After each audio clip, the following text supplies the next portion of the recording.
Pre-heart attack and post-heart attack, I look at myself as two different people.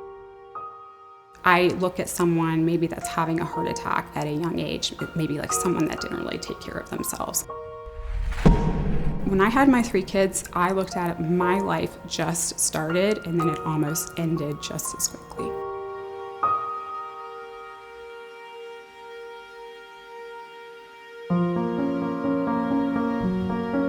From a health standpoint, Crystal's always been healthy.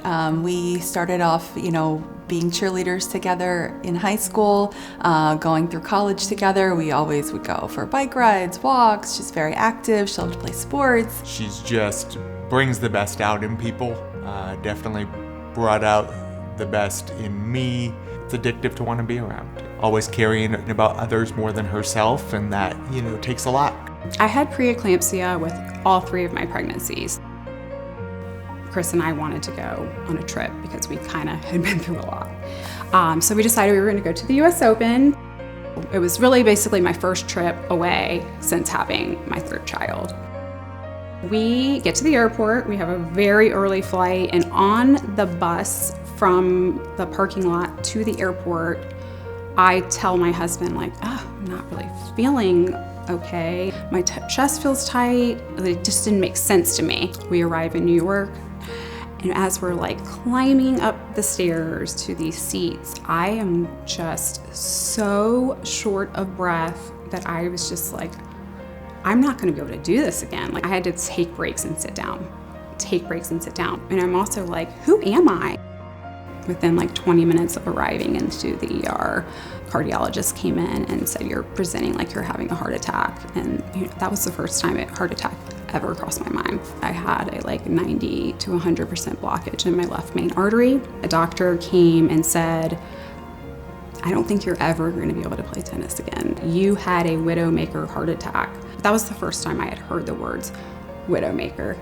I was told if I went to bed that night and didn't go to the hospital, I would have died in my sleep. My youngest son was 11 weeks old.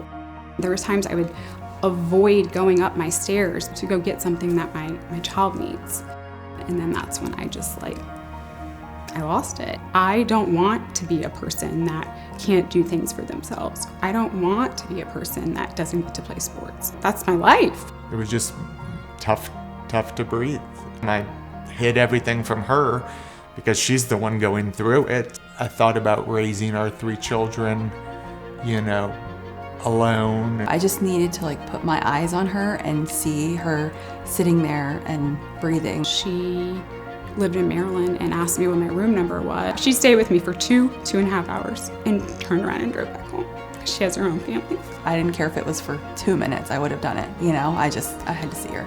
There's a ton of women this is happening to, and it's very common in pregnancy. And the feelings I had, I did not think were what a heart attack would have felt like. I think because we're nurturers, we're caregivers for everybody else, especially when you're a wife, you're a mother, it's easy to overlook, your own health or your own needs.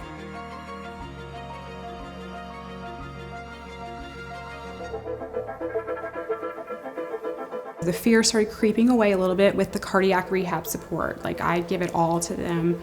They were so supportive. That was what made me feel normal. Telling me, you can do this. Keep going, we've got you.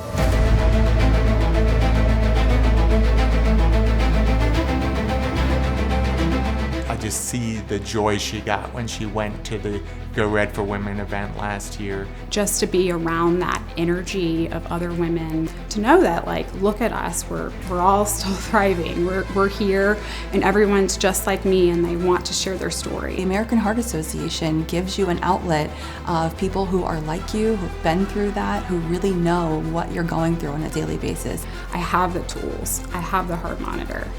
I know the signs to recognize. I went skiing, like I said, a couple weeks ago. Had never skied before. I'm still playing tennis. I don't like to live in fear.